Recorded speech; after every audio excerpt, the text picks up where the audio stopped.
Appam, இடியாப்பம்க்கு best காம்பினேஷனான vegetable stew எப்படி பண்ணுறதுன்னு பார்க்கலாமா? ஃபர்ஸ்ட் ஒரு கடாய் எடுத்து 2 டேபிள் ஸ்பூன் தேங்காய் எண்ணெய் ஆட் பண்ணிக்கோங்க.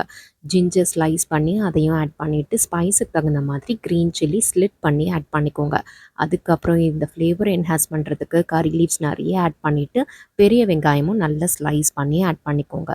இப்போ வெங்காயம் நல்லா டிரான்ஸ்பரண்ட்டாக இருக்கிற வரைக்கும் நல்லா இதை ஃப்ரை பண்ணுங்கள். சால்ட் ஆட் பண்ணி ஃப்ரை பண்ணிங்கன்னா வெங்காயம் ஈஸியாக குக் ஆகிடும். இப்போது நமக்கு தேவையான வெஜ்ஜஸ் நம்மளோட சாய்ஸில் எவ்வளோ வேணுமோ அதை ஆட் பண்ணிக்கலாம்.